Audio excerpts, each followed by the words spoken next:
当黑暗降临，你心中的光在哪里？各位朋友，今天我想分享一个关于光的故事，不是来自太阳，而是来自人心。故事发生在德州，一位名叫尼尔的音响企业家在一家餐厅用餐时，听见身后传来手杖敲打地面的声音。他立刻意识到对方是盲人，于是轻微挪动身子示意。盲人停下脚步，上前请求帮助。先生，我是个盲人，能请你买这个真皮夹吗？只要5块钱。尼尔毫不犹豫地掏出100元。我不缺皮夹，但很愿意帮助你。盲人摸到钞票后欣喜若狂，连声道谢。正当尼尔准备离开时，盲人突然拉住他，哽咽道：其实我的眼睛是20年前餐厅大火失明的，肇事者没赔偿，我只能流浪度日。尼尔沉默片刻，缓缓说：我也是那场大火的受害者，同样失明，还毁了容。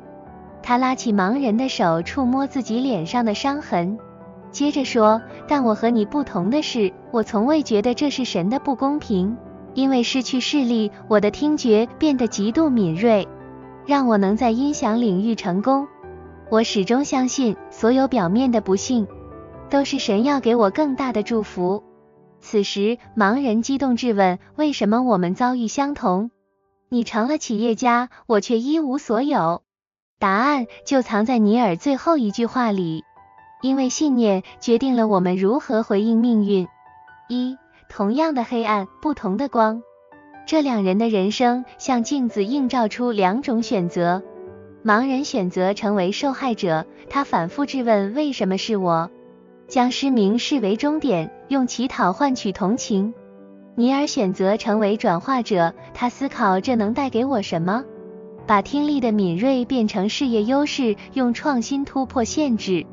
心理学家卡尔·荣格说过，你未觉察的内在模式会成为你的命运。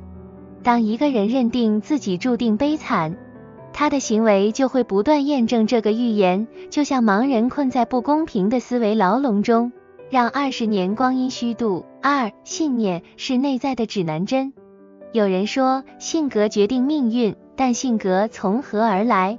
尼尔的故事告诉我们，性格的根源是信念，信念创造思想。尼尔相信不幸是祝福，这让他专注于我能做什么，而非我失去了什么。思想驱动行动，他投入音响领域，用听觉弥补视觉，将缺陷变成专业。行动塑造命运，坚持10年后，他从伤痕累累的盲人蜕变成受人尊敬的企业家。反观另一位盲人，他的信念是世界亏欠我，于是行动停留在等待救济，最终活成自我预言的悲剧。点燃你的信念之火。朋友们，这不是一个心灵鸡汤故事，尼尔的逆袭揭示了一个科学验证的真理，人的大脑会优先关注与信念相符的讯息。当你相信机会存在，大脑会自动搜寻解决方案。当你认定没有希望，大脑会强化所有障碍的讯号。如何培养尼尔般的信念？3个实践心法。改写你的人生叙事，把为什么这种事发生在我身上转为这件事想教会我什么。就像尼尔将伤疤视为听力进化的勋章，用微小行动验证信念。尼尔不是一夜成功，他从维修一台收音机开始，逐步累积技术。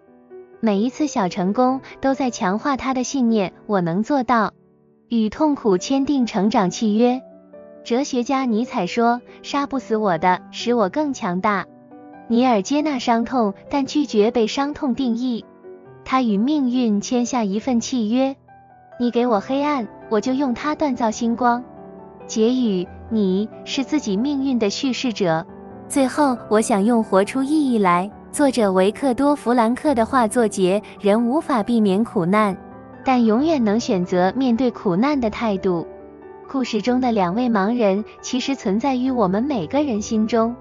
当挫折来临时，你是选择质问为什么光消失了，还是学习在黑暗中看见新的光？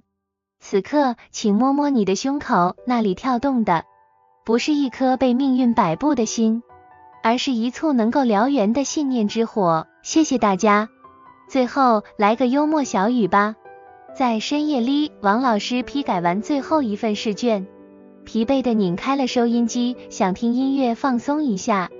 收音机里传来了 DJ 的声音，某某中学高三某班全班同学一起点了这首歌，要献给他们敬爱的王老师，感谢他多年来给他们出了无数道练习题，尤其是这年，使他们得到了宝贵的练习机会。听到这，王老师的眼睛湿润了，心力交瘁的脸上露出一安慰的笑意。DJ 又继续说着，现在就让我们一起来听这首歌，李慧敏的《你不会有好结果》。王老师听后两眼翻白，气到抓狂。喜欢我的短影片，点亮订阅分享，开启小铃铛。